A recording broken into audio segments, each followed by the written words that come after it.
നമസ്കാരം.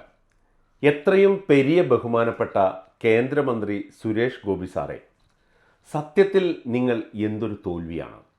തോറ്റവനല്ല, ജയിച്ചവനാണ്, തൃശ്ശൂരിലെ ജനത ജയിപ്പിച്ചവനാണ് എന്നൊക്കെ നിങ്ങൾക്ക് വാദത്തിനു വേണ്ടി വാദിക്കാം. അത് ശരിയുമാണ്. എന്നുവെച്ച് വിജയം സമ്മാനിച്ചവർക്ക് മുന്നിൽ നിങ്ങളിങ്ങനെ വലിയ തോൽവിയാകുന്നത് ശരിയാണോ സാറേ? നാട്ടുകാരെയും സ്വന്തം പാർട്ടിക്കാരെയും ഗോപി വരപ്പിച്ച് നടക്കുന്ന മന്ത്രി യജമാനൻ ഒരു കാര്യം മറന്നു പോകരുത്.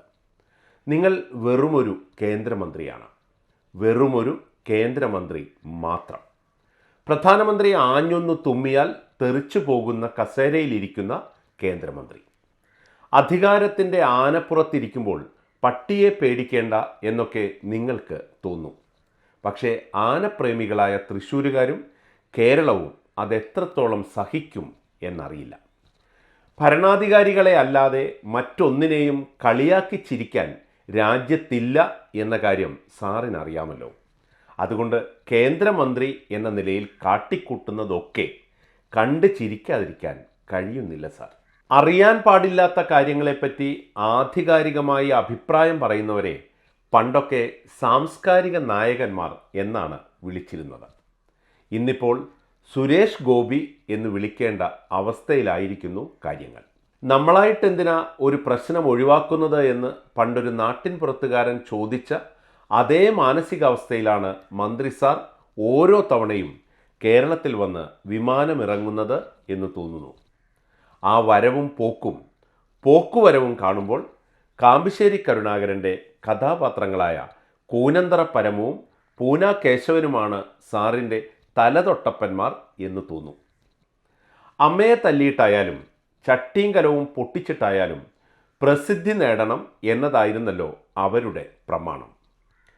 ഉച്ഛിഷ്ടവും അമേത്യവും കൂട്ടിക്കുഴച്ചു കൊടുക്കാൻ സിനിമയിലൊക്കെ പറ്റുമായിരിക്കും. അതൊന്നും വഴിയെ പോകുന്നവരോടൊന്നും ചെലവാകില്ല സാറേ. ആരെയും കിട്ടിയില്ലെങ്കിൽ മാധ്യമപ്രവർത്തകരുടെ മുതുകത്ത് കയറുക എന്നത് താങ്കൾക്ക് ഒരു ശീലമായ മട്ടുണ്ട്.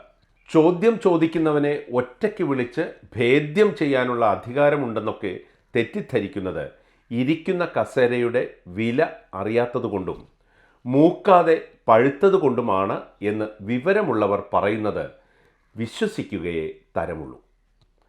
അനാവശ്യമായ അട്ടഹാസം മനസ്സിൻ്റെ പൊള്ളത്തരമാണ് എന്ന് ആർക്കാണ് അറിയാത്തത് സാറേ? താങ്കളോടൊപ്പം കേന്ദ്രമന്ത്രിയായ മറ്റൊരാളും കേരളത്തിൽ ഇടയ്ക്കിടെ വരുന്നുണ്ട്.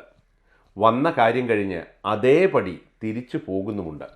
അതൊന്നും ആരും അറിയുന്നത് പോലും ഇല്ല. അല്ലെങ്കിലും അദ്ദേഹത്തിൻ്റെ പേര് ജോർജ് കുര്യൻ എന്നല്ലേ, സുരേഷ് ഗോപി എന്നല്ലല്ലോ. മന്ത്രിപദം ആംബുലൻസ് പോലെ ഒരു മായക്കാഴ്ചയല്ല സാറേ. സാറിന് ഇനിയും മനസ്സിലായിട്ടില്ലെങ്കിലും ഒരു സത്യം പറയാം. സാറ് ശരിക്കും ഒരു കേന്ദ്ര സഹമന്ത്രിയാണ്.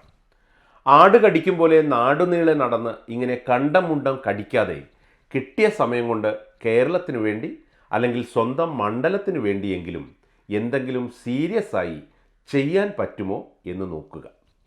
ചിലപ്പോൾ ചെയ്യാൻ പറ്റിയാലോ? അറിയാം, താങ്കൾ ഇപ്പോൾ ചെയ്തുകൊണ്ടിരിക്കുന്നതെല്ലാം വളരെ സീരിയസ് ആയിട്ട് തന്നെയാണ്. പക്ഷേ എന്തു ചെയ്യാം, കാണുന്നവർക്കെല്ലാം അത് കോമഡിയാണ്. വെറുതെ ഇങ്ങനെ ആളുകളെ കൊണ്ട് ചിരിപ്പിക്കല്ലേ സാറേ.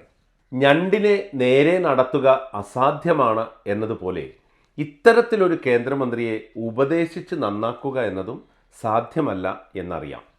അവസാനമായി ഇത്രയേ പറയാനുള്ളൂ സാർ. എത്ര തവണ വേണമെങ്കിലും സാറ് തോറ്റോളൂ. പക്ഷേ നിങ്ങളെ ജയിപ്പിച്ചവരെ നിങ്ങളിങ്ങനെ തോൽപ്പിക്കരുത് പ്ലീസ്.